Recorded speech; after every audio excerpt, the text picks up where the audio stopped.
Welcome to the 2022 IFANS Conference on Global Affairs, hosted by the Institute of Foreign Affairs and National Security of the Korea National Diplomatic Academy.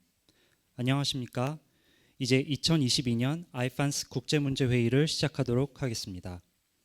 My name is Lee Sang-hoon, a researcher at IFANS KNDA. It's a great honor to be your host today. 저는 오늘 장례사회를 맡은 국립외교원 외교안보연구소의 이상훈 연구원입니다. Before we begin today's conference, we will take a moment of silence for those who have lost their loved ones from the tragic accident in Itaewon.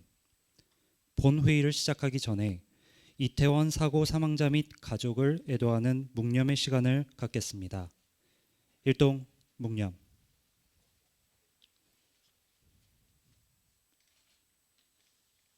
화로. Ladies and gentlemen, the conference is broadcasted live on KNDA's official YouTube channel, KNDA Live. We have two channels, English and Korean. You can choose your language. 오늘 회의는 국립외교원 KNDA 라이브 유튜브 채널로 생방송됩니다. 국문, 영문 두 개 채널로 운영 중이오니 편하신 언어로 시청 부탁드립니다. Due to the government's COVID-19 guidelines, today's conference will be held in an online, offline, hybrid format. 코로나19 상황으로 인하여 오늘 회의는 온라인, 오프라인, 하이브리드 방식으로 진행됩니다.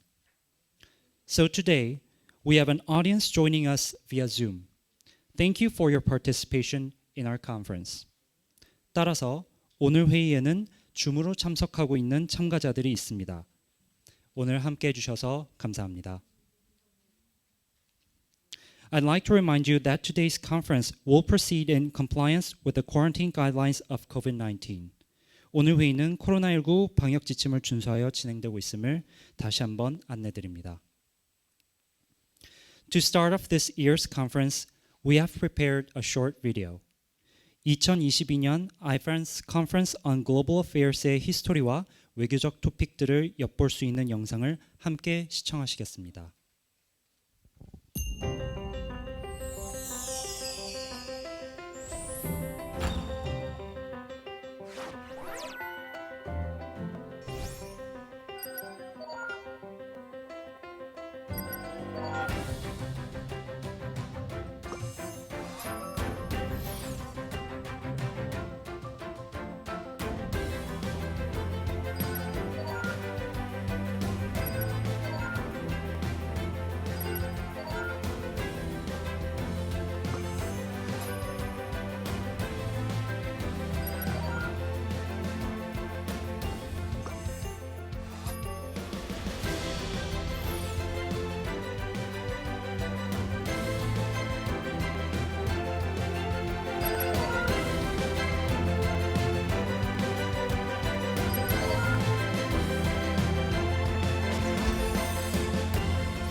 Next, I would like to welcome His Excellency Hong Hyun-ik, Chancellor of Korea National Diplomatic Academy, for his opening remarks.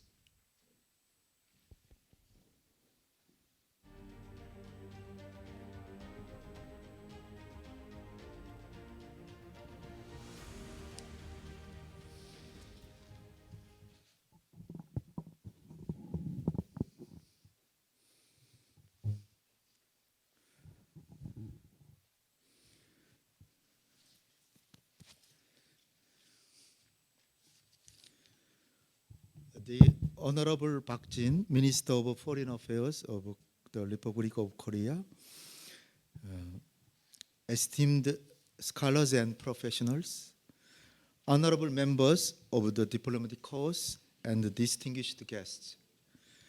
It's a great honor and pleasure to welcome all of you to the 2022 IFAN's Conference on Global Affairs, convened under the theme of Global Pivotal State, Vision and Strategy.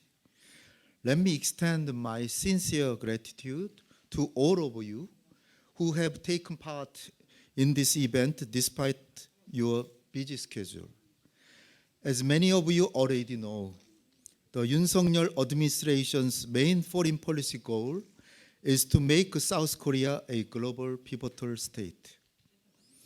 Today's event, as the theme suggests, will provide a timely opportunity to explore the true meaning of a global pivotal state and what the Korean government intends to achieve with this new foreign policy vision. The Korean National Diplomatic Academy's contribution to Korean diplomacy dates back to 1965. One of our missions is to train the next generation of international affairs professionals to remain competitive and relevant in a fast-changing, growing political landscape. And our research wing, the Institute of Foreign Affairs and National Security, generates practical foreign policy ideas and prudent strategy through rigorous research. By these sustained efforts, the KNDA has strived to support the Ministry of Foreign Affairs endeavors to advance Korea's vital national interests and promote international peace and co-prosperity.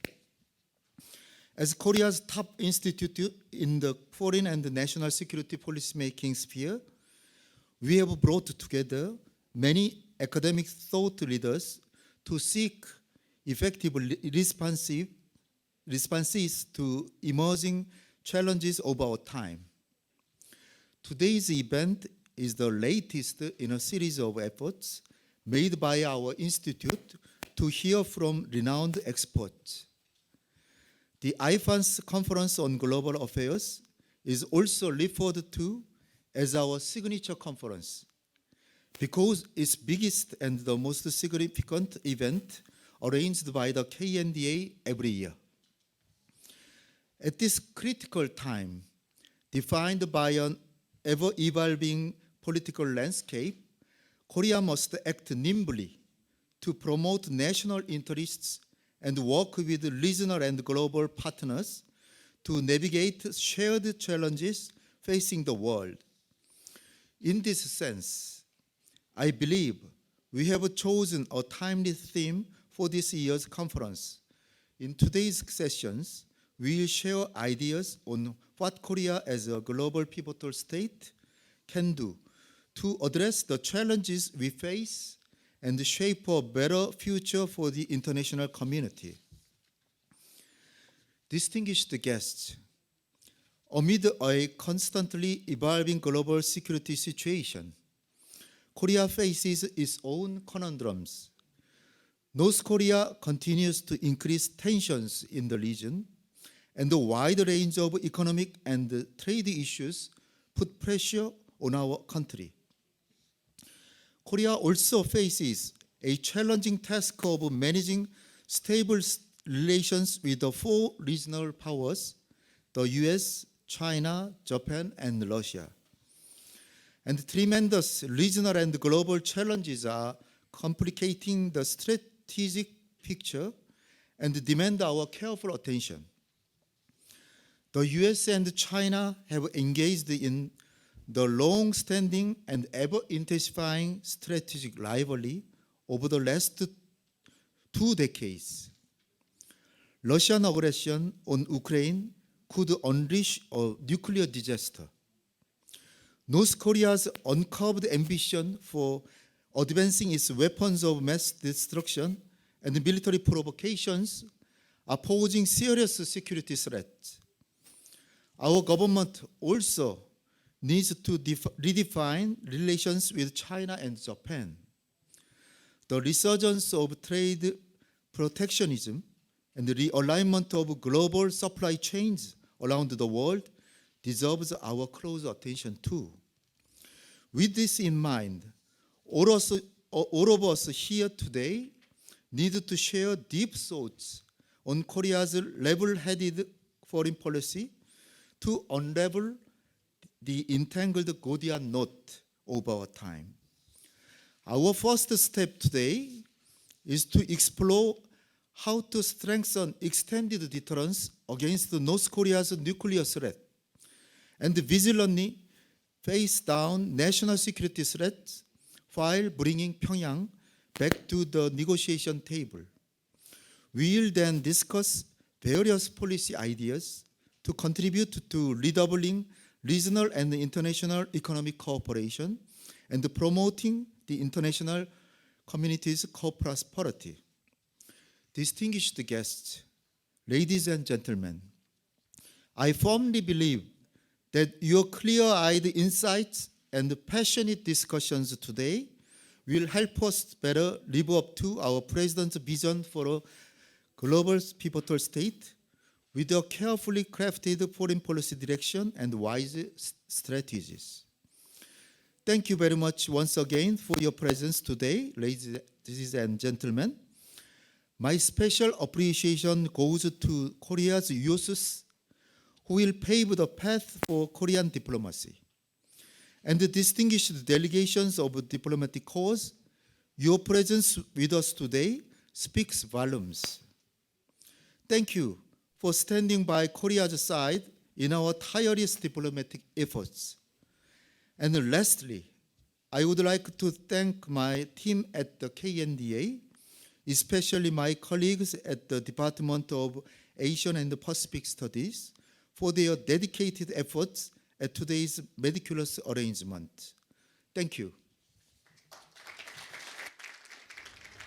Thank you, Chancellor, for your opening remarks, which bring our attention to the importance of the role of the Republic of Korea that envisions its leadership for a global pivotal state.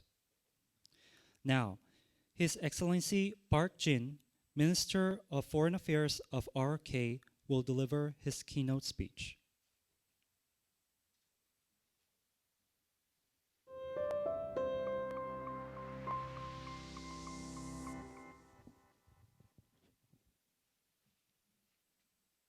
Good morning, everyone. Professor John Mearsheimer, Professor Soeya Yoshihide, Professor Wang Dong, Chancellor Hong Hyun-ik of IFANS, honorable members of the Diplomatic Corps, distinguished guests. It is my great pleasure to be here at the 2022 IFANS Conference on Global Affairs. I especially welcome the participation of the acclaimed experts and renowned scholars from the Republic of Korea and abroad. Your input will be greatly appreciated in exploring this year's conference theme, Global Pivotal State, Visions and Strategies. Before going further, please allow me to draw attention to last Saturday's tragedy in Seoul's central district of Itaewon. I would like to take this opportunity to once again pray for those who lost their precious lives in the tragic accident and express my deepest condolences to the families who lost their loved ones. Korea has entered a week-long period of national mourning that will last until this Saturday.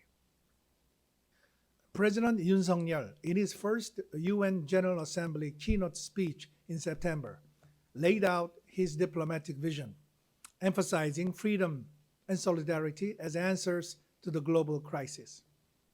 He urged nations to stand together in solidarity to defend the freedom of any citizen or nation in the global community when it comes under threat. He made it clear that Korea is committed to playing its role and discharge due responsibilities for the freedom of global citizens and the prosperity of the international community.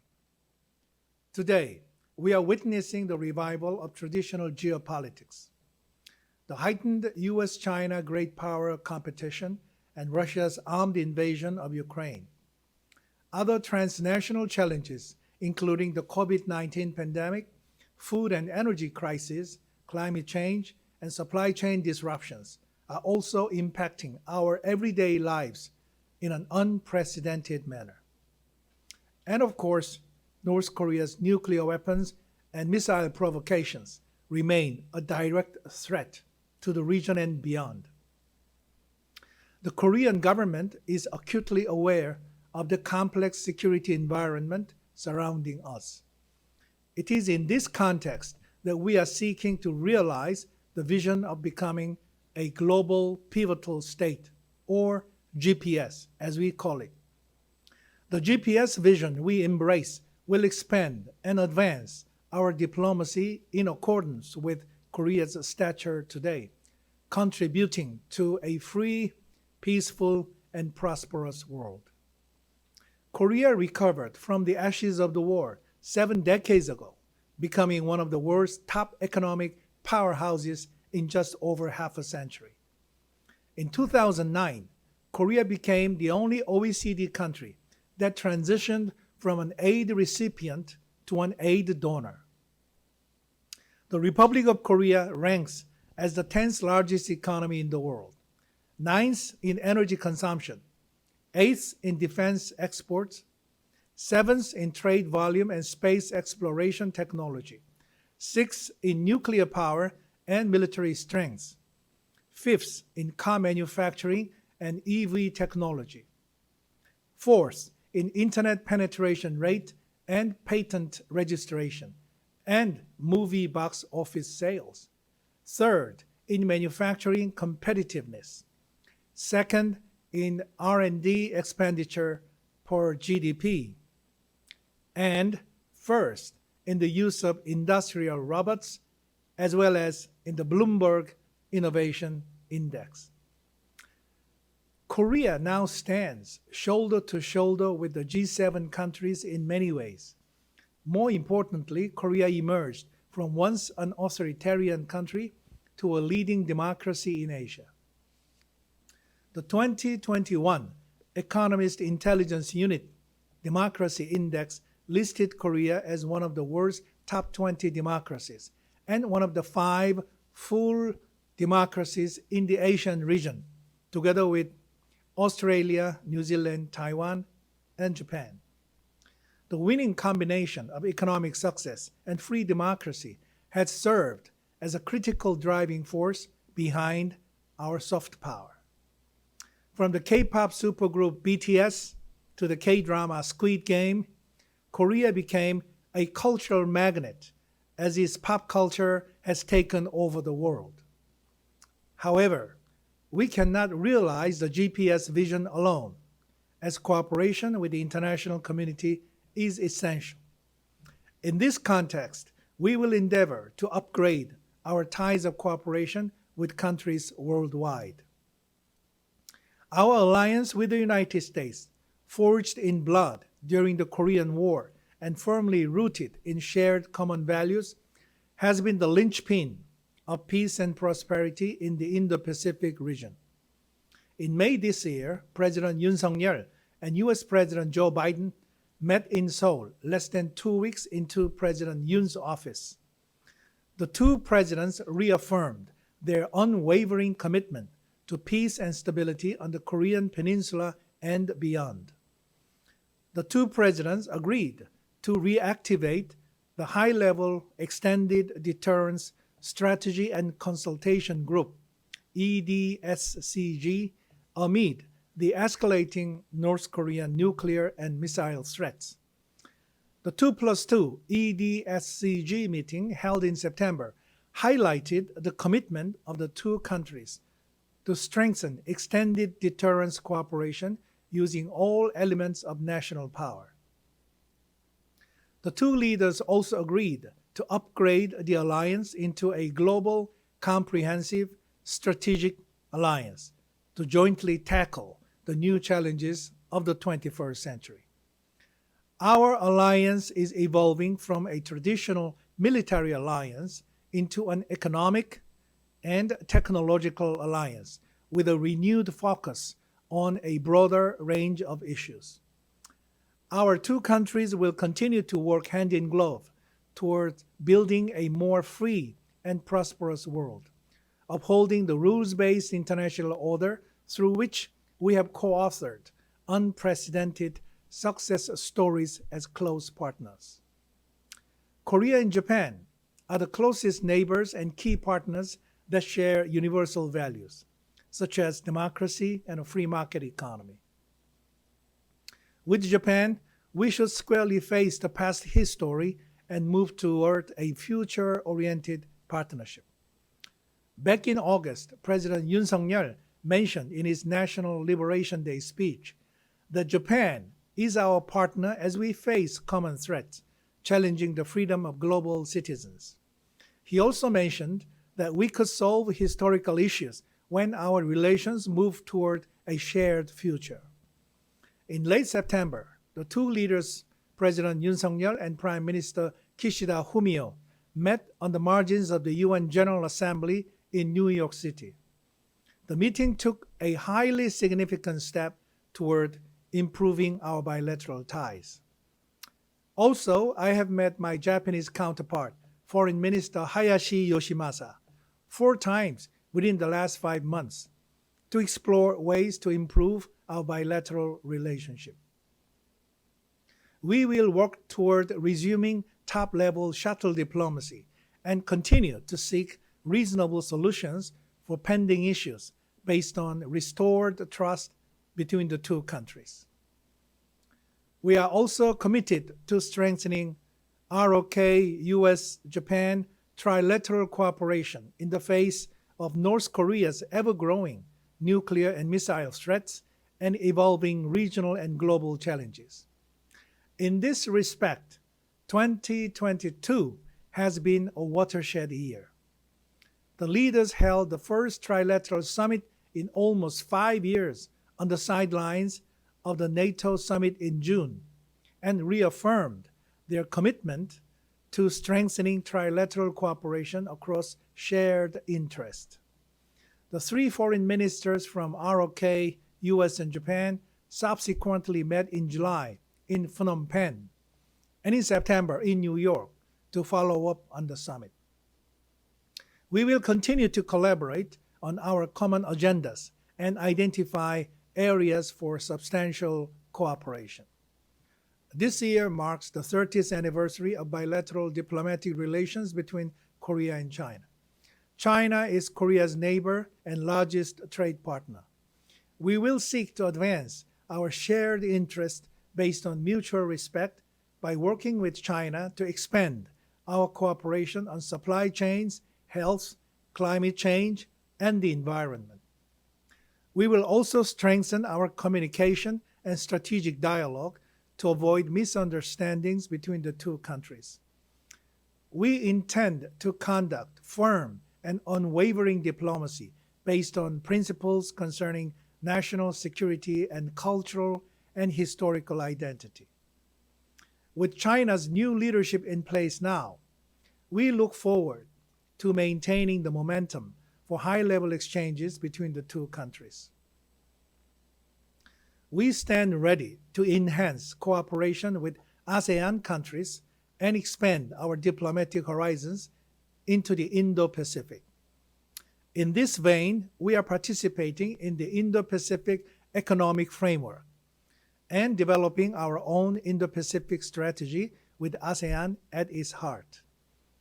Korea's Indo-Pacific strategy will advance mutually beneficial and future-oriented cooperation. It will be anchored in the principles of the ASEAN outlook on the Indo-Pacific and grounded on our respect for ASEAN centrality. We will deepen strategic communications and upgrade our mutually beneficial relationship with ASEAN member states and countries in the Indo-Pacific region. Frequent meetings with my ASEAN counterparts demonstrate the importance we place in this region.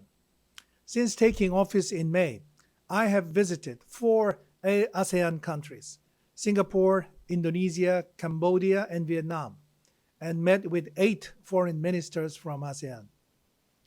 And as you are probably aware, next week there will be a series of bilateral and multilateral ASEAN-related meetings in Cambodia. With regard to the Pacific region, ROK would like to expand its diplomacy and economic and cultural engagement with the island countries. I participated in the Partners in the Blue Pacific Foreign Ministers meeting in New York in September, which was hosted by U.S. Secretary of State Tony Blinken. Also, last week, I hosted the 5th Korea-Pacific Islands Foreign Ministers meeting in Busan, where we invited 14 foreign ministers from the Pacific Islands and discussed our mutual interest and concerns. With Europe, we are focusing on health, green, and digital partnerships, expanding cooperation on economic security issues, including nuclear power, defense materials, semiconductors, and space.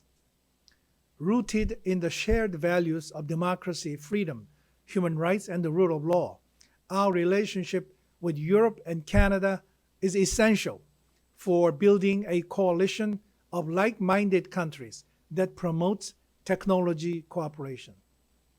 President Yoon Suk-yeol attended the NATO summit in Madrid, Spain this June as the first Korean president to be invited to the forum. Like-minded countries, including the US and nations from Europe and the Indo-Pacific, reaffirmed their strong commitment to defending universal values for protecting rules-based international order. In September, President Yoon made his first trip to the UK and Canada to work with partners that share common values of democracy, free market, human rights, and the rule of law. I met with my counterparts from the Czech Republic and Poland in New York, and my counterparts from the EU, Spain, and Germany in Bali, Indonesia, to strengthen and deepen our partnership with European countries. I also welcomed the foreign ministers from the UK, the Netherlands, Canada, and Austria to discuss global challenges that we face together. We also see powerful partners in the Middle East and Africa, with whom we are preparing together for co-prosperity in the future. We are working closely with Middle East countries to bolster economic partnership in high-tech industries, including energy, AI, health, and ICT. I had meaningful meetings with my counterparts from Saudi Arabia, Qatar, United Arab Emirates. Also, we will continue to seek to strengthen a mutually beneficial and future-oriented partnership with Africa. In line with these efforts, President Yoon Suk-yeol held a bilateral summit with the President of Nigeria, while our Prime Minister Han Duck-soo met with the Tanzanian Prime Minister just a week ago. We will also foster tailored cooperation with Central America, South America, and Central Asia. Also commemorating the 60th anniversary of diplomatic relations with 15 Latin American countries, the Ministry of Foreign Affairs organized the Korea Latin American Countries Future Cooperation Forum in late July in Busan. As this year marks the 30th anniversary of our diplomatic ties with the 5 Central Asian countries, the Ministry of Foreign Affairs hosted the 15th Korea Central Asia Cooperation Forum last week. These efforts will help ROK pursue its global pivotal state initiative in the Indo-Pacific and beyond. Meanwhile, the peace and stability in the Korean Peninsula have been threatened by the provocation of North Korea. North Korea now stands on the verge of its seventh nuclear test. Furthermore, North Korea adopted its new nuclear policy law that significantly lowered the threshold for nuclear use. Now, North Korea is threatening to use its tactical nuclear weapons not only for deterrence purposes, but also for war-fighting capabilities. Now, more than ever, a resolute and united response by the international community is needed. North Korea should make a right decision for its own future by embarking on a substantive denuclearization and accepting the audacious initiative proposed by President Yoon Suk-yeol. We are living in an era of economic security more than ever before, where the economy, security, and technology are increasingly intertwined. Countries seek reliability and stability, formulating industrial policies to meet new challenges. ROK is at the forefront of all these challenges. Korea should work closely with our like-minded partners and friends to ensure that our individual and joint efforts will bring shared prosperity and strengthen mutual economic security. Through bilateral and multilateral platforms, we are collaborating on building resilient and diversified supply chains, maintaining our leading edge in critical technologies, and contributing to setting rules in new areas of cooperation. In closing, I would like to emphasize that today's conference is to explore strategies and visions for Korea's international role as a global pivotal state. Since I served as a Navy officer during my military service, I know how important it is to use the right GPS for a safe navigation in the sea. The GPS allows us to find where we are and shows us the direction to navigate in turbulent waters. I hope today's conference will present wisdom and insight for Korea's leadership in navigating for freedom, peace, and prosperity in the region. As we face a dangerous decade, as Richard Haas has termed it, I look forward to hearing your diverse and valuable thoughts today so that Korea can turn a crisis into an opportunity. Once again, I thank all of you for participating in the 2022 IFANS Conference on Global Affairs. Thank you very much. Thank you, Minister. We will have a short break before the first session. The first session will start at 10:40. Thank you.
Ladies and gentlemen, we will now begin session 1. I kindly ask all participants to please be seated. Thank you.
Now, we will start the first session.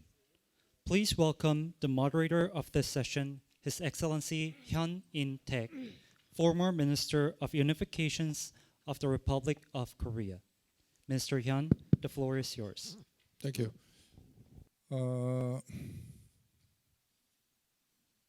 Good morning. My name is Hyun In-taek. Last name is Hyun. I'm Professor Emeritus at Korea University. I'm very delighted to chair this session. This is actually, the so-called hybrid conference. As you can see, we have two online participants, one from the US and one from China. We have three offline participants who are here with us. Thank you all for being with us today. You can see the online participants. Hi, Professor John Mearsheimer. Thank you. Hi, Professor Wang Dong. Thank you. I'd like to, first of all, introduce today's participants.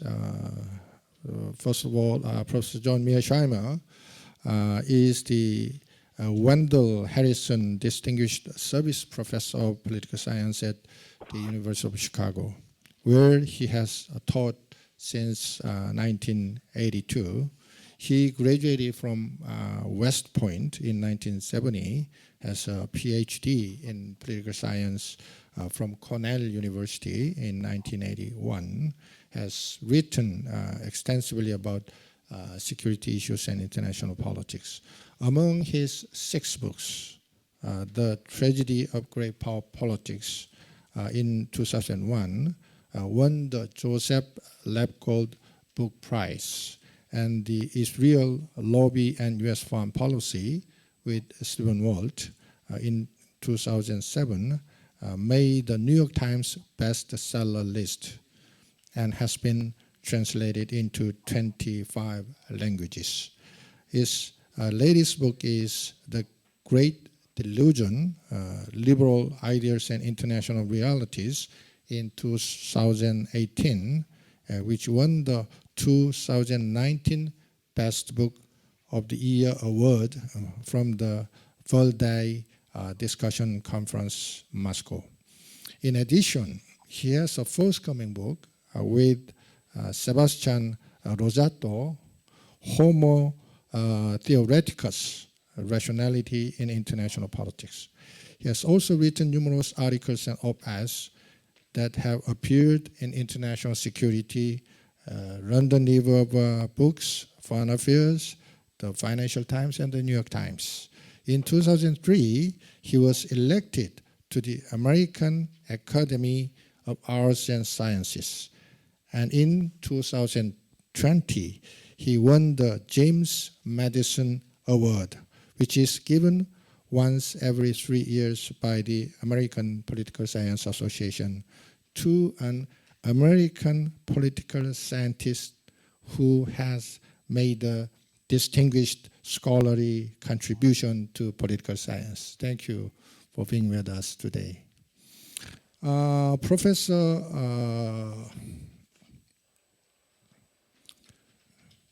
Soya Yoshihide. He's a professor emeritus of Keio University, from which they retired in March 2020 after serving as professor of political science at the Faculty of Law for 32 years. He received PhD from the University of Michigan in 1987, majoring in world politics. Dr. Soya served in 1999 to 2000 years the Prime Minister's Commission on Japan's Goals in the 21st Century. And in 2010, the Council on Security and Defense Capabilities in the New Era, both in the Prime Minister's office. He was also a member of Central Council on Defense Facilities. His area of interest are politics, security in East Asia, and Japanese diplomacy and external relations. Thank you very much. Professor Wang Dong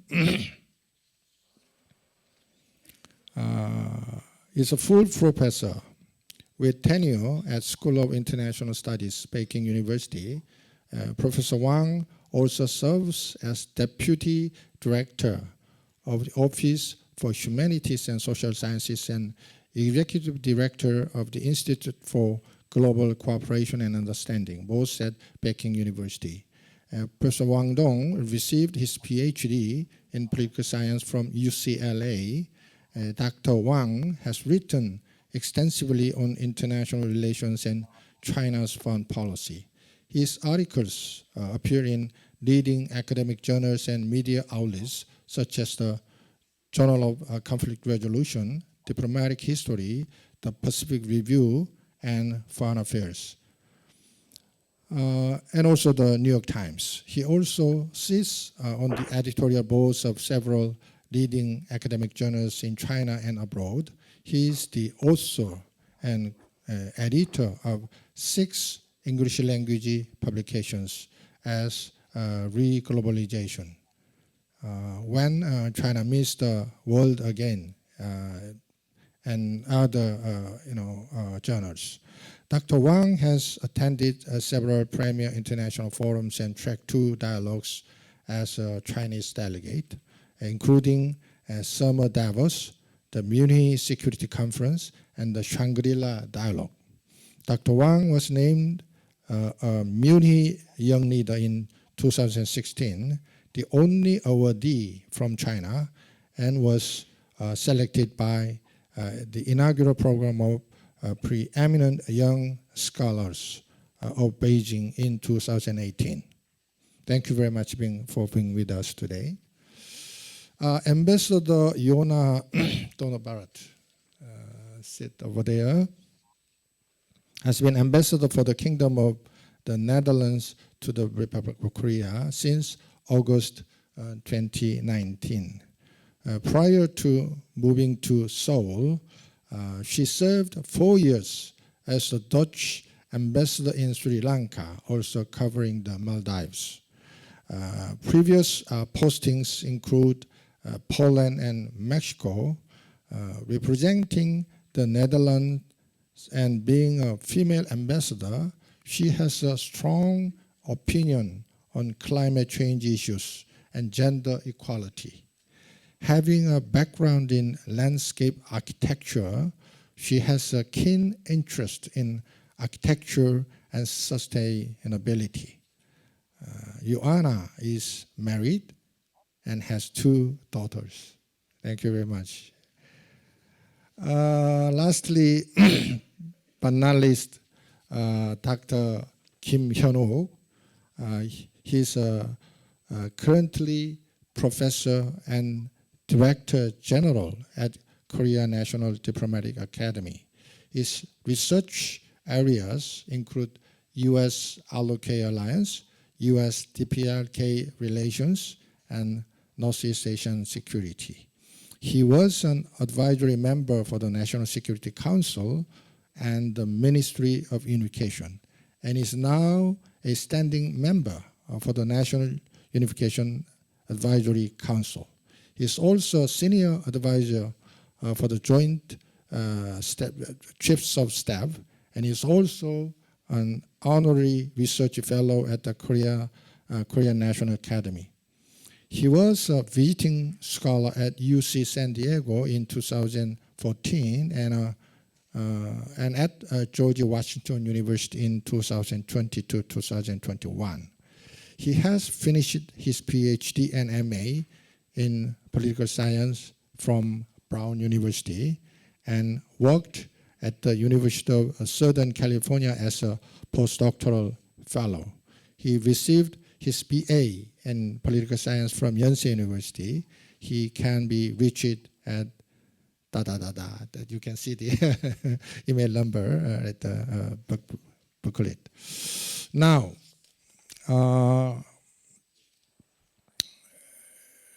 in this session we have 5 panelists who are, as I introduced, very prominent, extremely able and talented scholars and experts on the topic, 2 online and 3 offline. They come from different regions and countries, interesting enough. That is the US, China, Japan, Europe, and Korea. Even though they are not representing their countries, strictly speaking, since they are here, I think, in their own personal capacity, I believe we can get very diverse and interesting opinions on the topic from diverse countries. Since I think this is a very rare opportunity to learn from them on today's topic, I'd like to have at least 3 rounds of discussions, hopefully. If time allows, we'll have more rounds. In the first round, we are going to discuss quote-unquote changing global politics and its implications for East Asia and the Korean Peninsula, which clearly include the changing situation of US-China hegemonic competition and Russia's war on Ukraine and its implications for East Asia. In the second round, we are going to talk about the current North Korean nuclear situation and its implications for the security of the Korean Peninsula and Northeast Asia. In the third round, I will give panelists a chance to make a comment on other participants' comments or additional comments on the topic.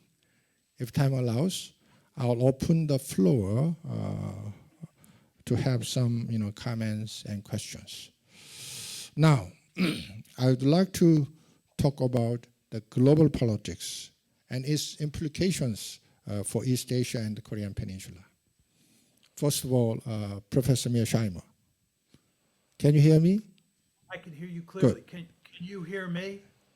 I'm very delighted to see you here and talk with you today. Students of international relations, IR, including me, will probably agree that you are one of the great thinkers in IR in the 20th and 21st century. In this sense, I'll have to ask you this question. During the past 2 to 3 decades, as you know very well, one of the most interesting topics in IR is US-China hegemonic competition, in the sense that the US has been declined and China has been risen. Do you think that hegemonic change will occur in the end? If that is true or not, what would be the most significant implication of U.S.-China hegemonic competition for East Asia? That is, I'm asking to you. But just wait a moment. I will ask other participants all the questions, and then I'll give you a chance to answer for that, because I want to give you some, time to think about my question. Professor Wang Dong, hi. Okay, thank you very much. I'm very happy to have you here with us. Thank you.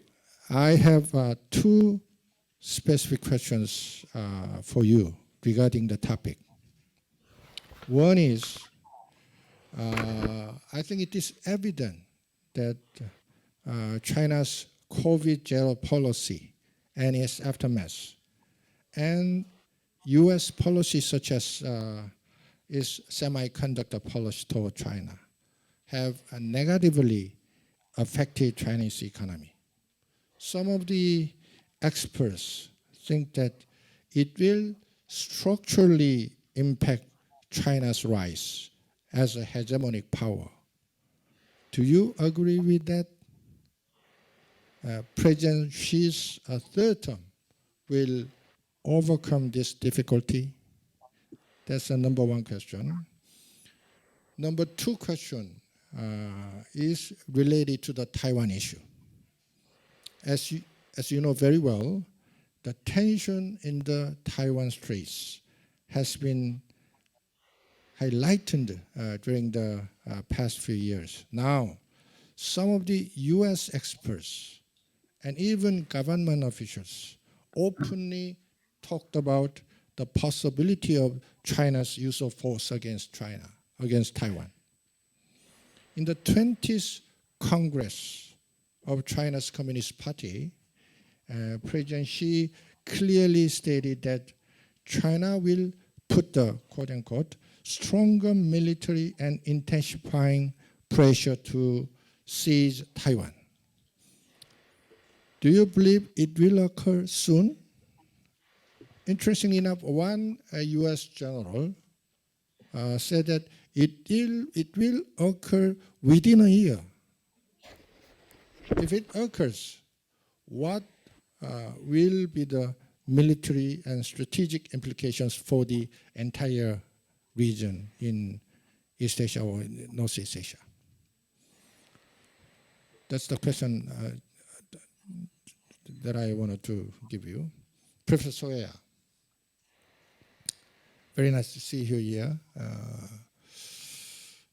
As you know very well, Japan is number one ally of the United States in this region. Therefore, Japan is the most enthusiastic country in this region to cooperate with the US militarily and politically.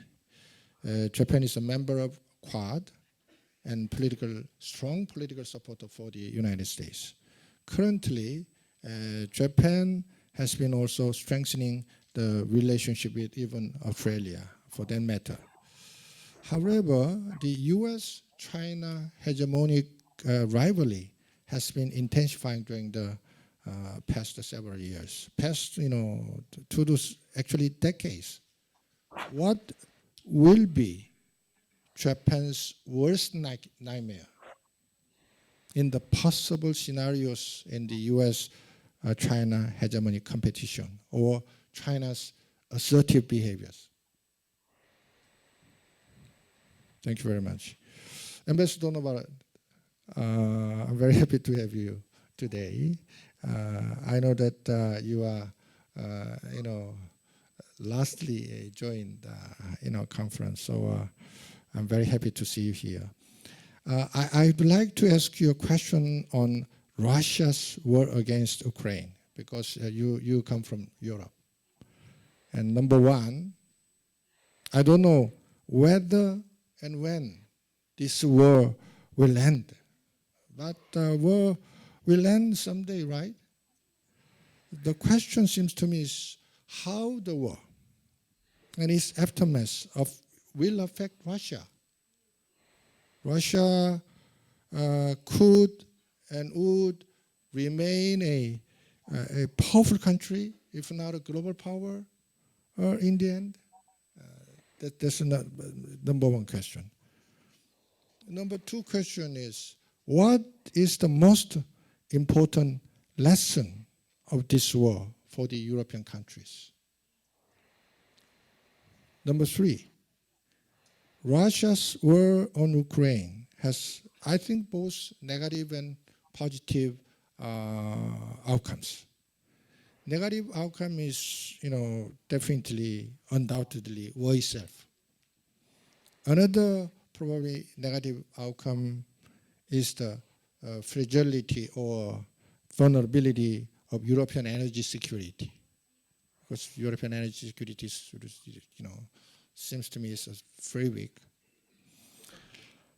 But one of the positive outcomes, if any, is I think the unintended expansion of NATO, strengthening of NATO. Do you think with these negative and positive outcomes altogether, Europe will be stronger even after the war? That's my third question. Lastly but not least, Dr. Kim. Thank you very much. South Korea has been and is and will, I think, be in the very difficult position in the ongoing US-China hegemonic competition. The problem for South Korea is that the more hegemonic competition between the United States and China intensifies, the bigger South Korea's dying dilemma will be. What should be South Korea's position in this situation? Now it's time to have some answers from panelists. First of all, Professor John Mearsheimer, are you ready to talk? I'm ready to talk. Okay, go ahead, please. The way I think about the whole question of hegemony is to start by thinking what the world looked like when I was young and what has happened to the world, what has happened to the international structure over time. When I was young, the world was bipolar. There were two great powers in the system, the United States and the Soviet Union. Then in 1989, the Cold War ended, and in December of 1991, the Soviet Union fell apart. And we went from a bipolar world to a unipolar world. And it's very important to understand that in that unipolar world, we did not have great power politics. We did not have great power competition. We had no threat of a great power war because there was only one great power. It was a unipolar world. What happened then, starting in about 2017, is that we began to leave the unipolar world and we entered into a multipolar world, which is where we are at today. So you see, if you think about the big picture, we went from bipolarity to unipolarity to multipolarity. And this has huge consequences. Now, let me say a little bit about the multipolar world that we're in today. We have three great powers in the system: the United States, China, and Russia. There is no question that the United States remains the most powerful great power in the system. Whether that is the case 10, 20, 30 years from now remains to be seen. But today, the United States is the #1 power on the planet. But right behind the United States is China. China is a peer competitor to the United States. It is the only country on the planet that stands a chance of becoming more powerful than the United States. Russia which is the third great power in the system, is much weaker than both China and the United States. Now, the question is, what does the constellation of politics look like? What do international politics look like in this multipolar world? Well, it turns out that the United States is basically in an intense security competition with both Russia and China.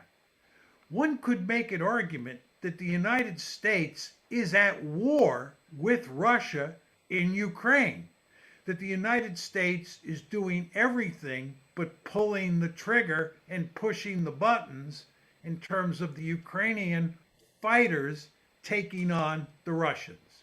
So the Americans are deeply involved in a conflict with Russia. At the same time, the Americans have their gun sights on China. The Chinese, for good strategic reasons, are interested in dominating Asia. They want to be the most powerful country in Asia by far. This makes perfect sense from Beijing's point of view. The Chinese would like to drive the Americans out of East Asia. I don't blame them at all. But of course, the Americans are deeply committed not only to containing China, but to rolling back Chinese power. You do not want to underestimate the extent to which the Americans are playing hardball, are being hard-nosed with the Chinese today. So we have this situation in the world today where the United States is in an intense rivalry with the other two great powers in the system. And in fact, the other two great powers in the system, China and Russia, have become almost close allies and may eventually become close allies. Now, if you step back for a second and you think about where we have been since I was a young man, you see we went from a bipolar world where you had one conflict dyad, which was the US-Soviet dyad, to a unipolar world where we had no possibility of great power war. And now we're in a multipolar world where there's a possibility of a great power war, and maybe you even have a great power war in Europe, and you have the possibility of a great power war in East Asia involving the United States and China. All of this is to say, we live in a much more dangerous world by far than we lived in during unipolarity. And I believe that the world today is more dangerous than the Cold War that existed between roughly 1947 and 1989. I think it was less likely that you would have a war between the United States and the Soviet Union, that you will have a war between the United States and China, or a war between the United States and Russia. We live in very dangerous times. Most of the young people in the audience grew up in the unipolar moment. They grew up when there was only one great power. It was a period of, by and large, peace in places like East Asia. And you asked me to say a few words about the implications of my argument for East Asia. Let me focus mainly on South Korea. The unipolar moment was wonderful for South Korea because South Korea was able to trade extensively with China and become rich and prosperous. And at the same time, it could depend on the United States for its security. So the unipolar moment was really an ideal situation for Seoul. But what's happened is that now the United States and China are bitter rivalries, and it's very difficult, if not impossible, for Seoul to have good relations with China and good relations with the United States. The Chinese are pushing the South Koreans not to align too much with the Americans on the security front. And the Americans, of course, want the South Koreans not to align too closely with Beijing on the economic front. In fact, the Americans want the South Koreans to help them wage economic war, especially as it applies to high technology against China. So you see, Seoul's situation in East Asia has deteriorated over time. It went from this ideal situation in unipolarity to a really complicated and dangerous situation in the new multipolar world that we're in. Thank you very much, Professor Mearsheimer. Well, why is 2017? That you said that 2017 is a tipping point, right? Yes. That's the year from unipolar world or bipolar world to the multipolar world. Why is not that 2008 or 2009 when the U.S. has had a really economically difficult times? So, Well, having an, oh, go ahead. I'm sorry. and number two is how long will this multipolar system will be sustained? Let me answer your two questions in reverse order. It's impossible to say how long this system will remain in place. As you surely remember, in 1989, nobody expected the Cold War to end. It was a shock to almost everybody.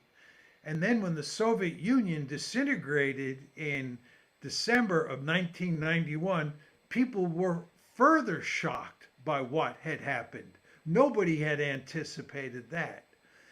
When the unipolar moment came to an end, people were really surprised. There were numerous scholars in the United States who said unipolarity would last for many, many decades, and that proved not to be the case. All of this tells you, Mr. Chairman, that it is very difficult to predict what the structure of the international system will look like in 2050 or in 2100.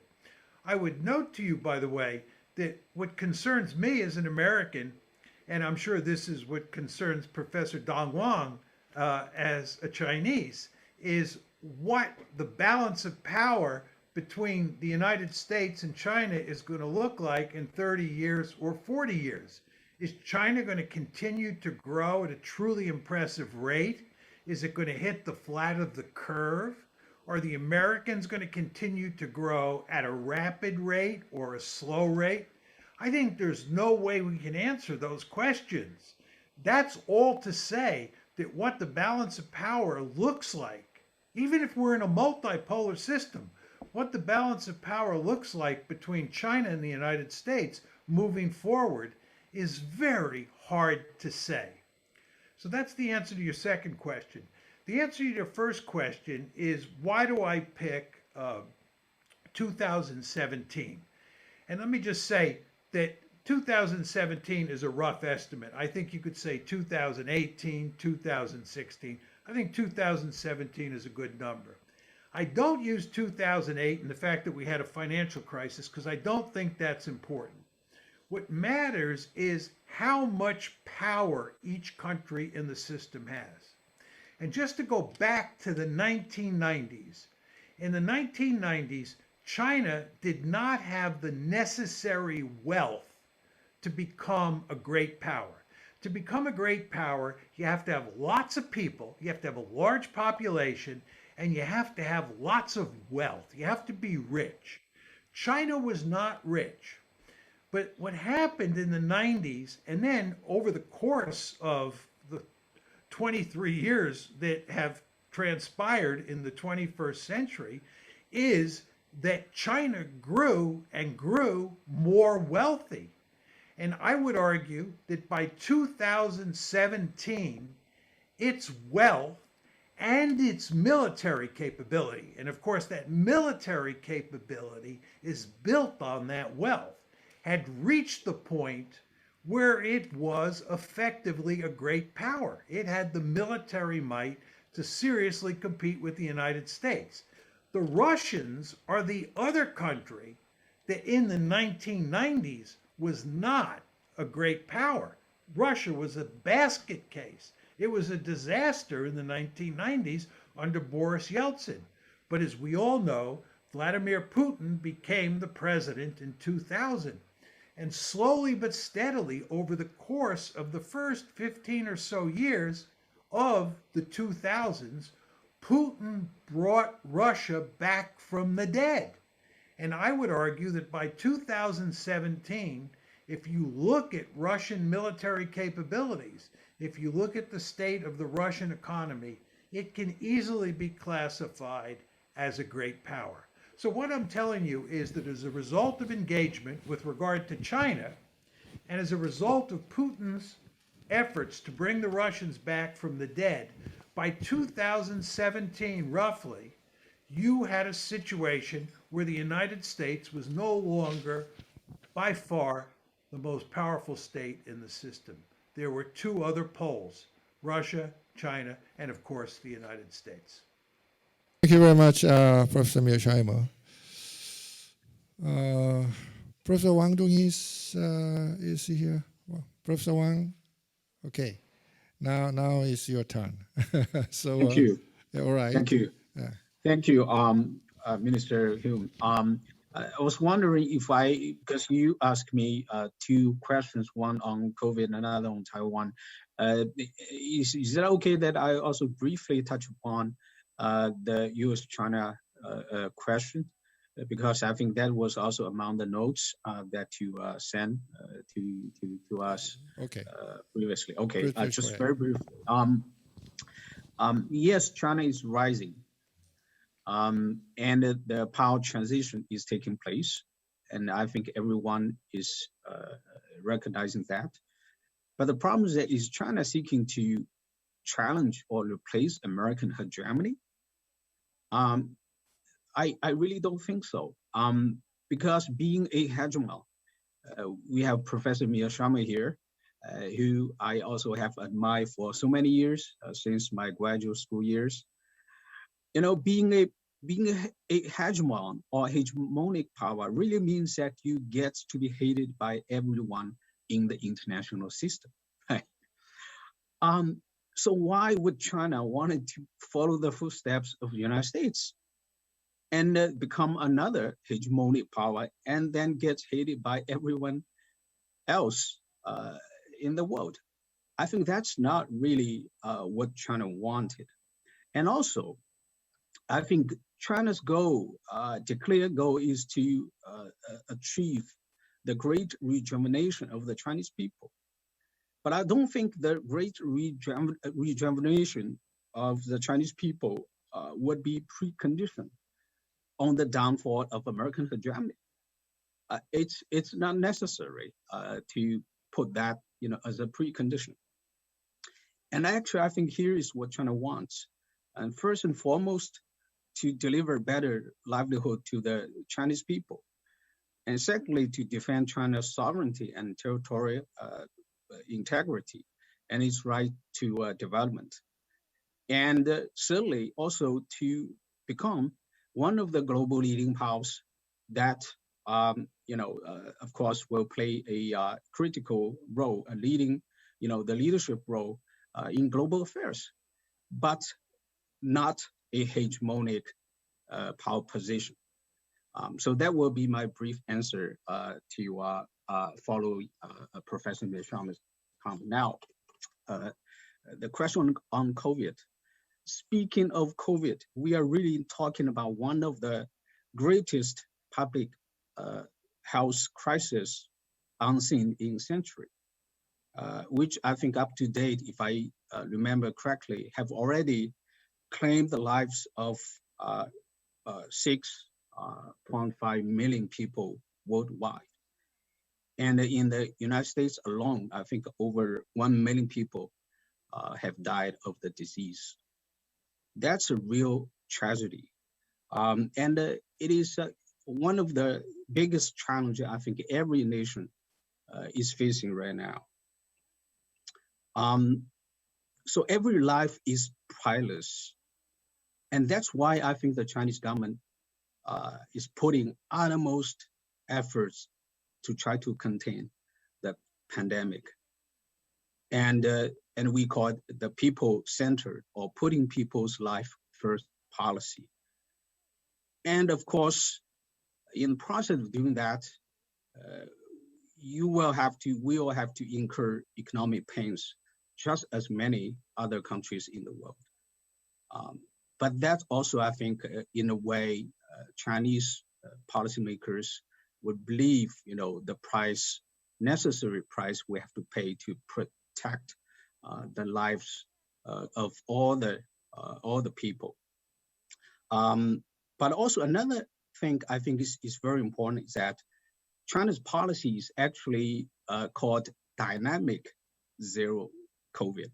So I think all the reporting story, in international media, usually they ignore the term dynamic. It's not static. It's not, it's not rigid. It's actually constantly adjusting according to the changing nature of the virus. And it is, of course, also science-based.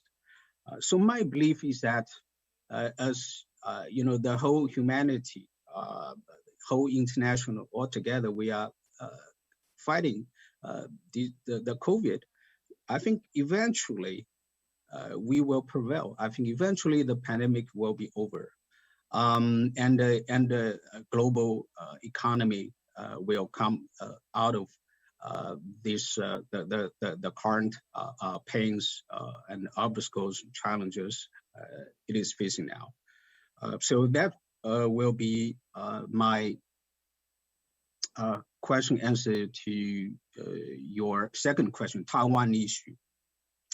I think you mentioned, I think the Chinese policy toward Taiwan issue has been quite consistent actually over the years, which is to, actually it is, you mentioned the report to the 20th Party Congress.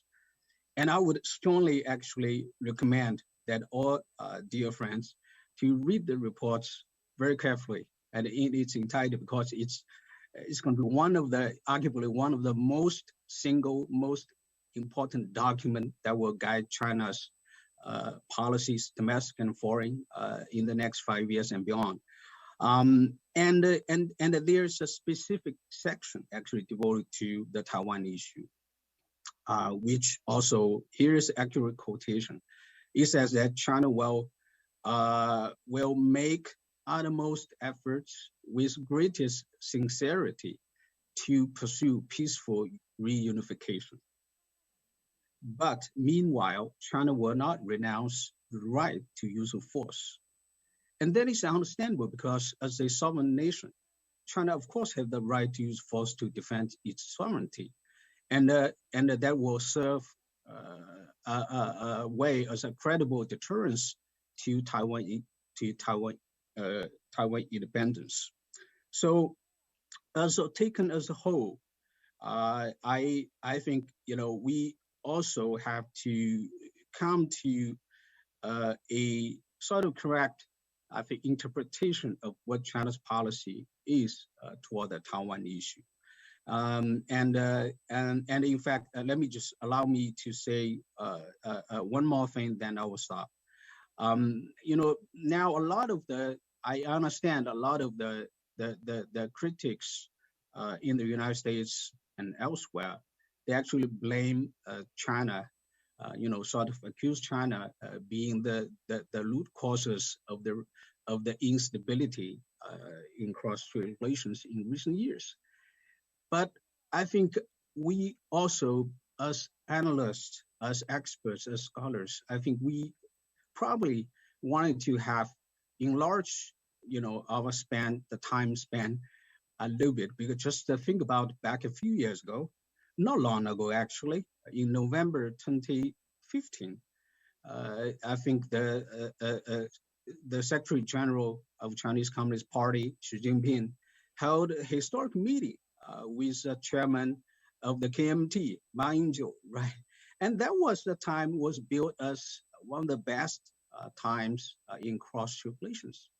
But then why, all of a sudden seems to be, have changed? I really personally, I strongly believe that it's because the Tsai Ing-wen, the pro-independence, DPP, they really flatly rejected the 92 consensus, which is a consensus both sides achieved back in 1992, the recognition that there is only one China, but with each side interpreting, what one China means. That really forms the political basis for the stable cross relations in the past decades, ever since then. So since that, I think base was destroyed, and I think that was the root cause to the instability in cross relations in recent years. And last words, I think the state councilor and now Pro-View member, state councilor, Foreign Minister Wang Yi said a while ago in New York. He said there is a clear sort of inverse relationship between the peaceful unification and Taiwan independence. The more inclination, the more effort, to pursue Taiwan independence will means the decline of the likelihood that we can achieve peaceful unification. And I think that will be a very sober-minded, helpful reminder for all of us involved, including, I think, American policymakers. Because to be honest, now they are super hawks in the United States. They made no secret that they want to pursue, right? They want to provoke the war with China over Taiwan. They want to support Taiwan independence, even at the expense of invoking a military conflict with China, as a way to interrupt China's rise, as a way to contain China, to completely defeat China. And the Supak's public talking about those schemes. So I think we have to be very careful. Particularly, I think the policymakers, decision makers in Washington D.C. and of course other friends around the world. I think how to deal with Taiwan issue really is critical, because I think that means I think regional stability is at stake. And again, so China's policy has been very consistent.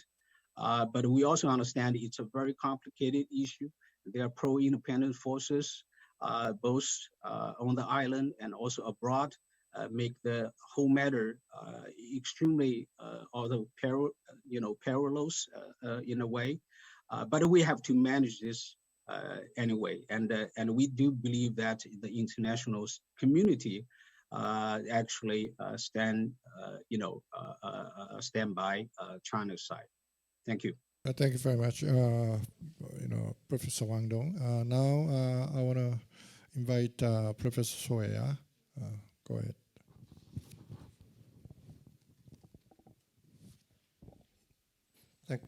Thank you, Minister Hyun. I would like to express my appreciation to Chancellor Hong and other people of the iFunds and KND for inviting me to this very important conference.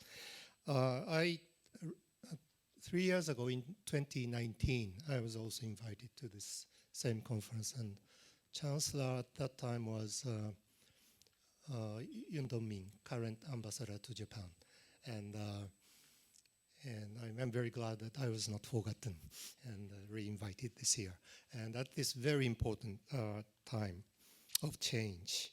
And response to my long-term good dear friend, Hyun In-tek, should be easy. I mean, I would need only 10 seconds, but I would have to explore on that. And then the nightmare, maybe one of the most kind of, not most thinkable, but possible, nightmares would be to me, a actual military combat, the war between the US and China over Taiwan. And so naturally, the important objective of Japanese diplomacy strategy should be to prevent, that war from becoming actuality. And in my short presentation, I was also going to say that that should be the common shared goal between Japan and South Korea in our immediate region. And I will come to this point at the very end. But before that, as Professor Miyashima said, this is the time of three great powers, competing with each other. And I think one of the characteristics of this great power competition is that all three countries are imperialistic in one way or another. The time of imperialism. And it sounds like somewhat, old-fashioned. And I'm not sure how long this trend will continue. I would like to say it's not going to be short-lived, but it will not become a permanent state of affairs. And because that's not what we like anyway. But unfortunately, Russian invasion of Ukraine, I think this is the mindset of President Putin, above all, was a very imperialistic action. I think he was motivated by Russian imperialism of a sort.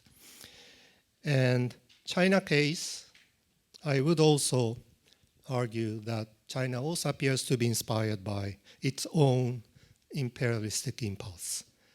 But most importantly, Chinese impulse informs Chinese leaders and maybe people that time has come for China to come back to the center of Asia, if not the world.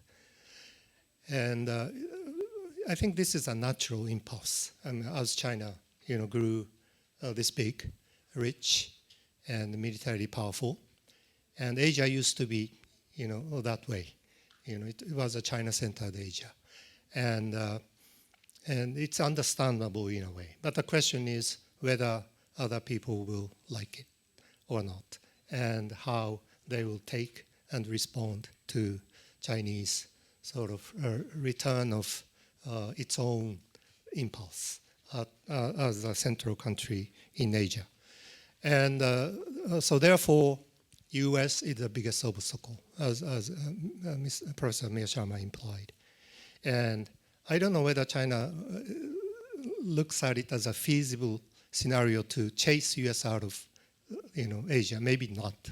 But if that happens, of course, China should be happy. And maybe there is a sort of spectrum of competition moving in that direction. And perhaps globally, Russia, China, both inspired by imperialistic impulse of one kind or another, will make them close, psychologically. But this should not mean that they share a global strategy. I mean, for Russia, central strategic theater is Europe, and for China, it's Asia. So essentially different, but depending on scenarios and situations, of course, they will try to cooperate, and particularly against the U.S. and the U.S.-led international, processes and structure. And of course, China should be pondering very carefully various implications of what's happening in Ukraine and Russia, and actions by liberal democracies, including Japan and South Korea, I think will shape the international environment, both in Asia and as Europe, as Minister Park Jin implied. Korea is trying to reach out to the globe. And so our cooperation is very important. And that hopefully would affect, if not the behavior of China, but shape sort of environment in which China has to calculate its interests and choices. And when it comes to Japan and Korea, please allow me to disclose my identity as an advocate of Japan's middle power diplomacy. This has been controversial to some people, but I've been making this argument for the last 20 years. And as far as Korea goes, my way of talking to Korean people is stop talking about geopolitics in Northeast Asia as Korea being surrounded by 4 great powers: US, China, Russia, and Japan. US, China, Russia are strategically independent nuclear powers with imperialistic impulses. Japan once tried it, but catastrophically failed. And it has become a different country after the war, of course, with lots of complications, psychologically and otherwise, both domestically and externally. But I think geopolitically speaking, it is much closer to the reality to say Japan and Korea are surrounded by 3 independent nuclear powers: US, China, Russia. And my sort of perspective in talking about Japanese diplomacy, including Japan-Korea relation, is based on this perspective. So it's very natural that we should think together, both locally and globally, about the region as well as our national strategies. And the Japan-Korea cooperation is very important, and the lack of it, I think, is a huge. I mean, both of us are, as again, Minister Park Jin said, we are the perhaps 2 most advanced democracies and liberal economies in Asia. So lack of cooperation between us is a huge, huge opportunity cost for peace and prosperity of the Asia-Pacific or the Indo-Pacific. And so now we are faced with 2 strategic spheres, and including European countries, of course, in Europe and Asia. And this new strategic environment begs cross-regional cooperation between European and Asia-Pacific nations. And in the Asia, strategic front, as I said, preventing a war between China and the US is going to be very important. And this prevention strategy does not come only from deterrence. Deterrence may be important in one way, but this is not everything. And I mean, diplomacy is also very important. Maybe both are kind of important elements, and they are not strategically exclusive, but they are complementary. And I think that's where how we should think about it. And allow me to point out one very important development recently, according to these lines of thinking. Again, Foreign Minister Park Jin said President Yoon Suk-yeol became the first South Korean president to be invited to NATO summit and its partner session. And Japanese Prime Minister also was invited for the first time. And on top of that, there was a group, there is a group called AP4, Asia Pacific 4. Australia, New Zealand, Japan, and South Korea. And to me, this is a group of middle powers. And these are Asia Pacific countries. And this grouping, I think, is a very important, actual form of cooperation among regional middle powers, including Japan, I would say. This should be our strategic perspective to me. And this, and this AP4, they met before joining the partner session of NATO summit over lunch, just among 4 of them, four leaders. And they agreed that European and Asian strategic theaters are connected. They are divisive. And this is a very important, I think, form of sort of multilateral cooperation among Asian nations, and thinking both, again, regionally and globally. And Japan and Korea should form the core of this sort of multilateral developments. And this is what I have been arguing for a long time in Japan as well as in South Korea. But there are other kinds of problems, and which are largely psychological.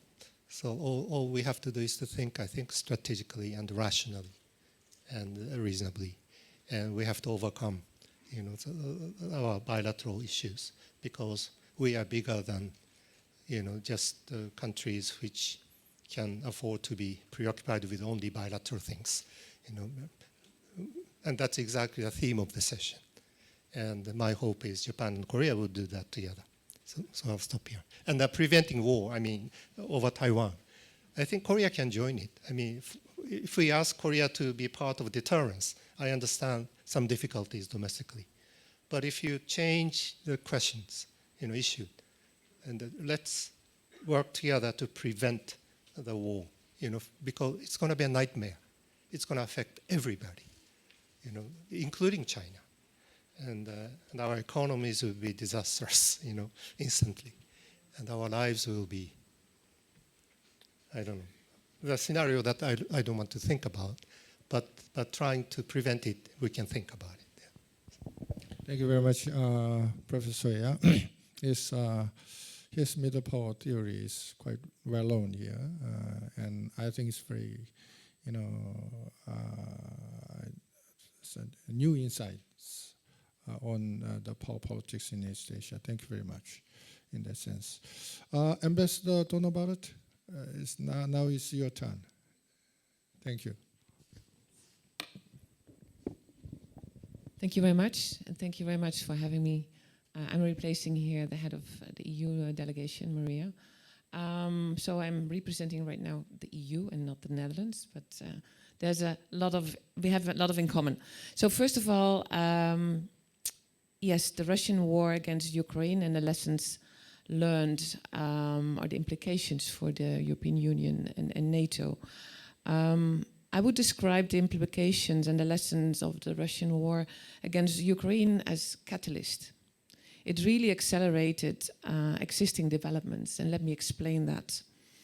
First, with regard to the European Union, we were already discussing increasing our strategic autonomy, even becoming a strategic actor, and that process was accelerated right now by the invasion of the Ukraine.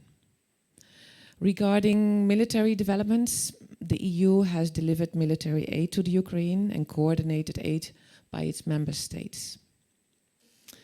The European member states have drastically increased their military expenditures. Many of them, including the Netherlands and Germany, will now meet the 2% NATO standard. And the European Union is further integrating and increasing resilience of its energy policies. We right now have a policy really to decrease our demand. We really are turning down our heating systems. There's a discussion right now of joint purchasing of gas. So we really are combining our forces to see how we can be responding to the challenging times right now, especially with the winter coming. There's also an awareness in the EU of the risks of strategic dependencies, especially in relation to autocratic regimes. The European Union has decisively chosen for confrontation, even at high economic costs. The new sense of importance of economic security, the need to secure supply chains is really very much on our mind right now. And also another intangible effect, the sense of unity has increased very largely. And of course, the European member states are not 100% always in agreement on anything, but on the need to stand firm against Russia, there's no doubt. The sense that autocracy and autocratic regimes may pose a real and direct danger to the European Union has grown, and our naivety that might have been there is gone. The European Union still has a way to go, but Putin has set these developments in motion, and it will be very hard to stop them. And as a last point, I want to mention that let me assure you that the European Union will stand with the Ukraine for as long as it takes. It will continue to provide strong political, military and financial support to the Ukraine, including for its liquidity needs. And it will step up its humanitarian response, and in particular right now for the winter that will come. Secondly, the effects on NATO. I'm not a military expert, and I will not speak on operation and lessons learned there, but although I'm convinced that there will be many of those. But let's focus on the political and strategic implications of the Russian invasion. And one of the most obvious is that Putin has caused exactly what he has been claiming to prevent from happening, the NATO expansion. Sweden and Finland applied to become NATO allies. And for NATO, significantly strengthening of the northeastern zone. And for Russia, there's a huge increase of a joint border right now. Last year, I think still NATO was called, some of them called them brain dead. And right now, with a new sense of purpose, there's a new unity. And NATO was already starting to reorienting itself. After the Cold War, there was a focus on interventions, on counterterrorism, but slowly the focus is back on defense of territory. And that shift right now is further accelerated. And NATO allies are also expanding their capabilities. As I already mentioned, the military budgets are being increased all across Europe. And together with accession of Sweden and Finland, there's a significant enhancement of NATO capabilities.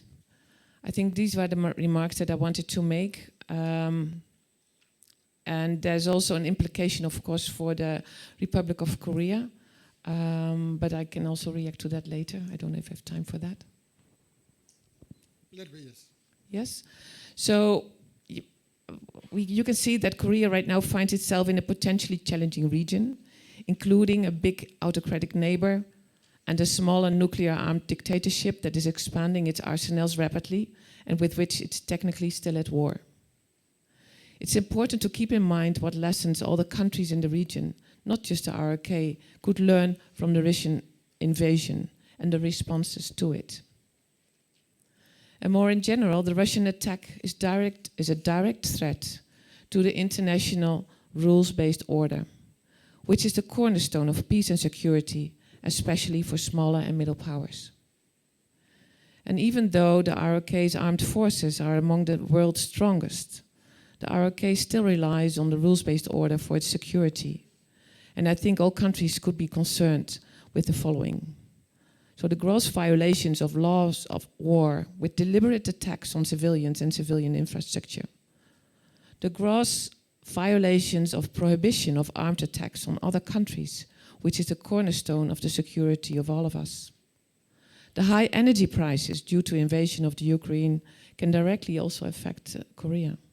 High food prices and threats with nuclear weapons, attacks on nuclear infrastructure. There's much to mention there. I'll just stop here. Thank you. Thank you very much, Ambassador Donabart.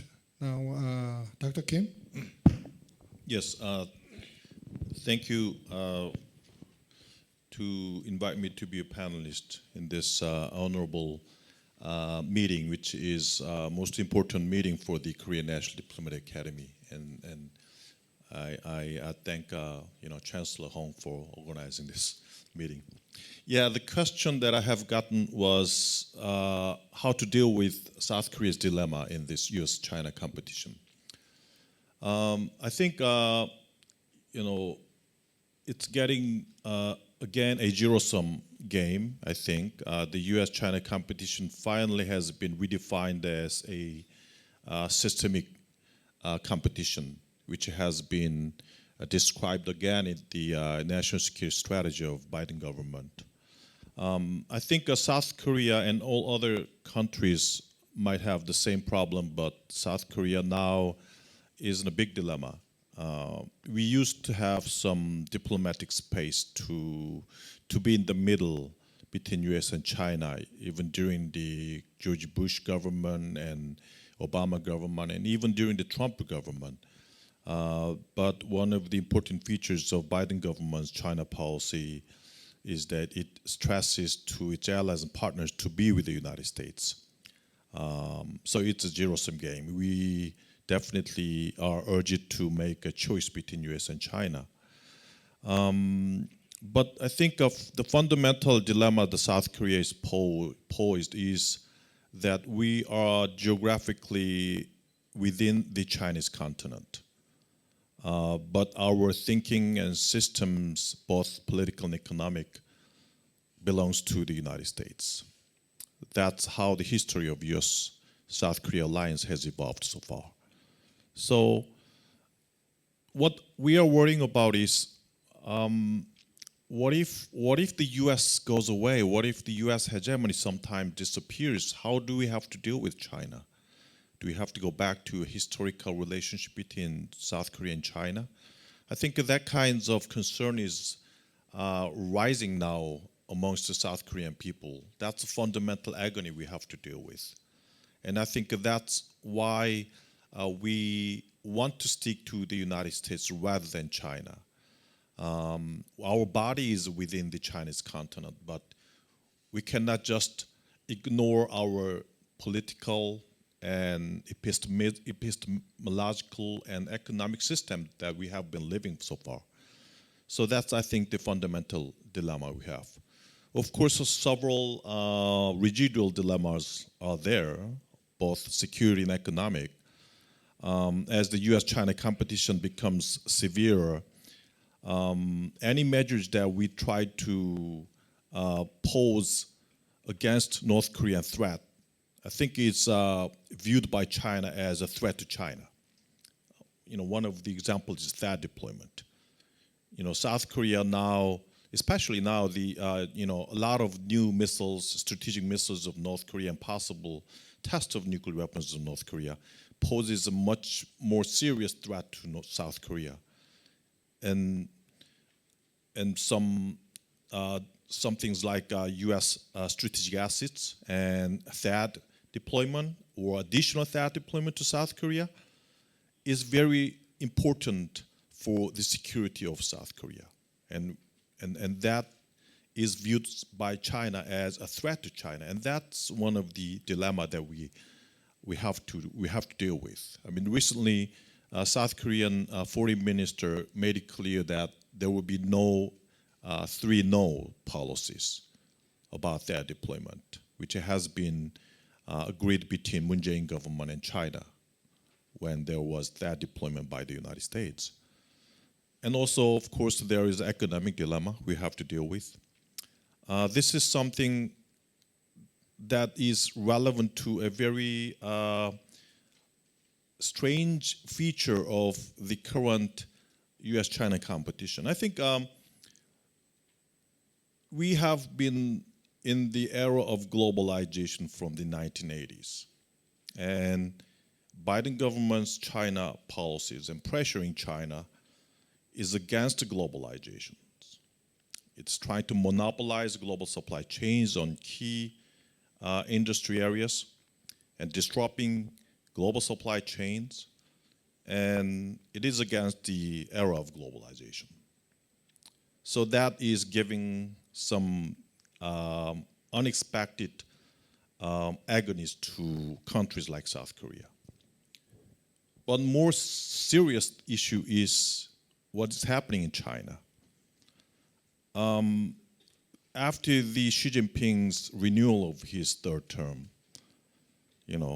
funds are moving out of China. Economic situation index of China is getting lowered. It is viewed by the international communities that the third renewal of Xi Jinping's regime is bothering Chinese economic situations and Chinese economic development, which has been spurred by the market economic systems, which has been spurred by the Chinese entry into a globalized economic system. So that's a very interesting phenomenon that is happening now in China.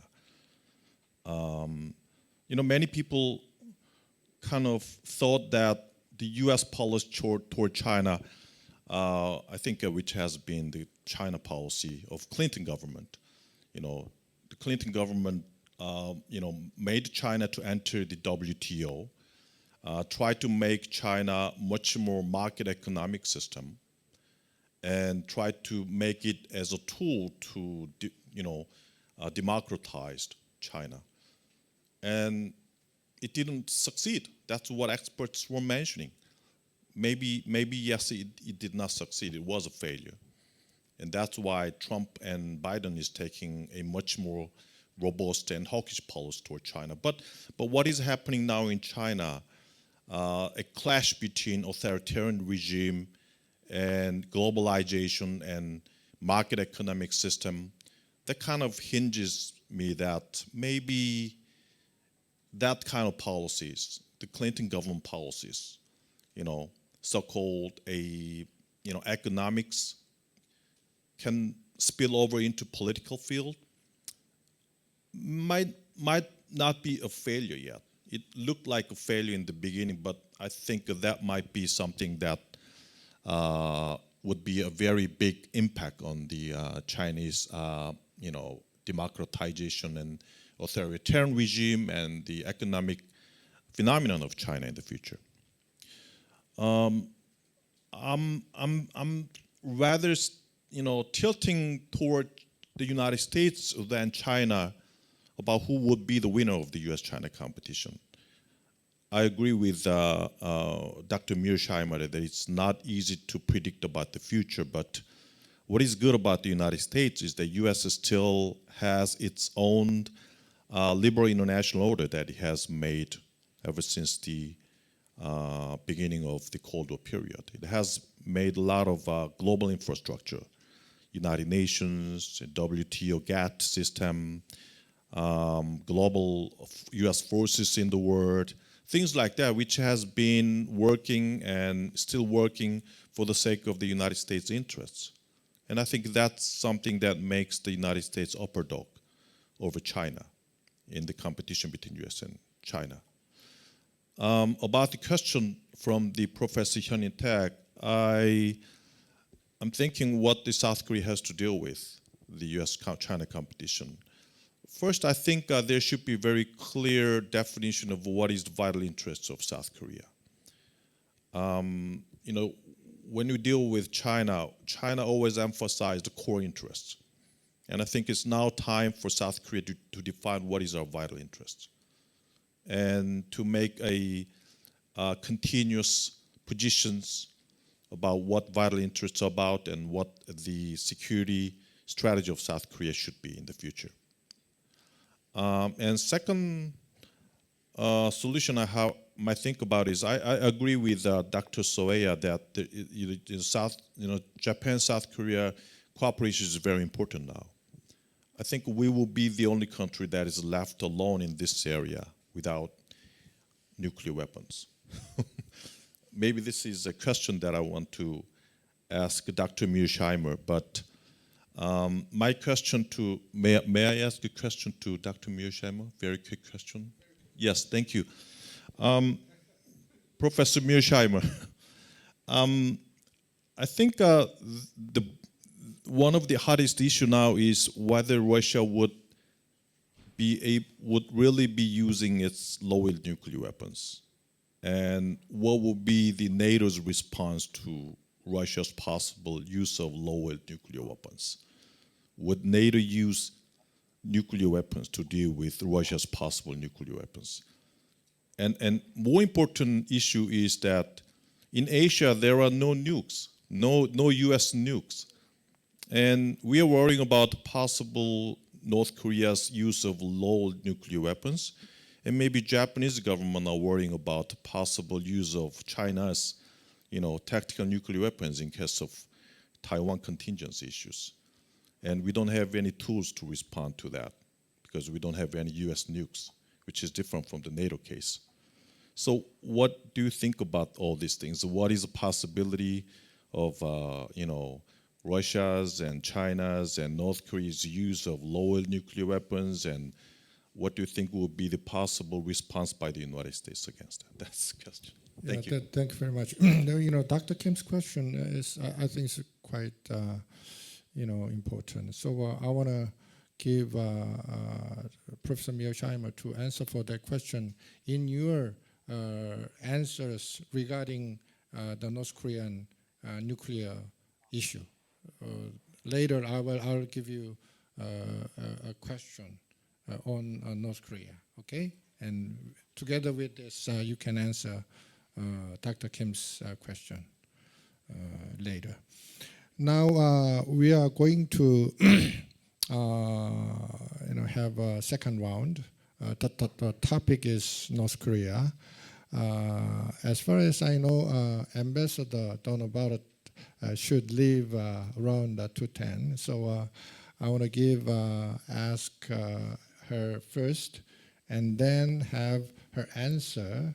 Then I will ask other panelists questions on North Korea. Ambassador Donabarat, since Europe is geographically far from the Korean Peninsula, and I think the sense of crisis over North Korean nuclear issue will be much less than what South Korean feels. Moreover, Europe is now, as we all know, under such an urgent threat of Russia's invasion on Ukraine. That preparation for that, I think, must be a security priority of Europe. Nevertheless, the North Korean nuclear threats must be an international issue in terms of nuclear proliferation. And in that sense, a solution must be found. What's the most important and what is the most urgent task that we should do for this from your point of view, your European point of view? In other words, what is your sense on what's going on the Korean Peninsula in terms of North Korean nuclear threats? Well, to start with the last one, living here, it's very concerning and very alarming. And personally, I can say that I'm surprised by how quiet South Korea is taking it. Sometimes I read the news about new missiles. It's faster in Europe already on the news, and then it comes here. It's amazing, but it's very much being watched in Europe. Okay, we have our threats in the East, but it doesn't mean that we don't keep our eyes open what's happening here. And the European Union is a very active global non-proliferation actor, and we will stay like that. So, and of course, we are not directly in negotiation with the DPRK, and we fully support the ROK policy and the new audacious initiative. So historically, we are a big donor to the DPRK, especially in development and humanitarian field.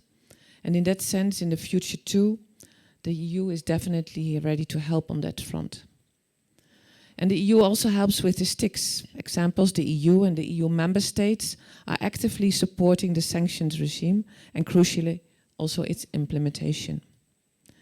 And this may not always be very visible, but capacity building efforts, especially in countries in the region, really helps with the implementation of the sanction regimes. I'm talking about concrete initiatives, including training of customs departments.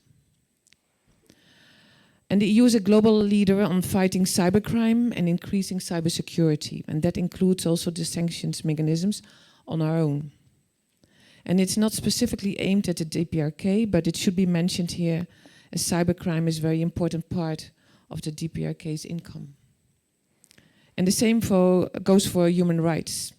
The European Union supports human rights worldwide, so particularly in the case of the DPRK, where these rights are violated on a large scale.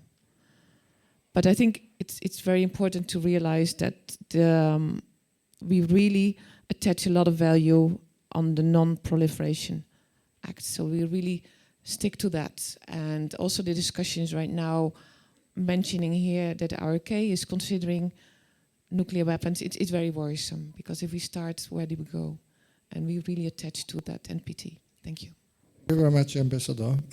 Now, Professor Mearsheimer, can you hear me? I can hear you clearly. Yeah, okay. As has been seen, the China's 20th Congress has been ended. And I think it was known as one of the major stumbling blocks why North Korea has hesitated to conduct its seventh nuclear test. Now, with this 20th Congress coming to an end, it is not strange anymore that North Korea could conduct its seventh nuclear test at any time. The problem is that its military and strategic implications for the Korean Peninsula. Kim Jong-un made it clear that North Korea will never give up its nuclear weapons. And moreover, if the seventh nuclear test is carried out, I think the international community's efforts, all efforts to denuclearize North Korea will not only fail, but will also make the denuclearization of North Korea almost impossible, undeniably.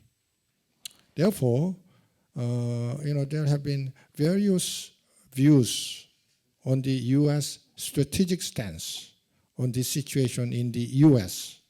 recently. I think the most leftist or leftmost argument, I think, is that the U.S. should immediately engage in nuclear arms control negotiations with the US, with North Korea.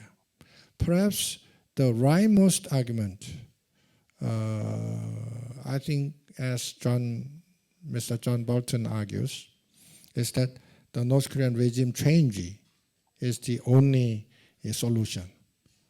Interestingly enough, some in the US argues that the United States should allow South Korea to have nuclear capability. So there have been various views on how to deal with North Korea. What do you think should be the US strategic measures to counter this problem? Professor Wang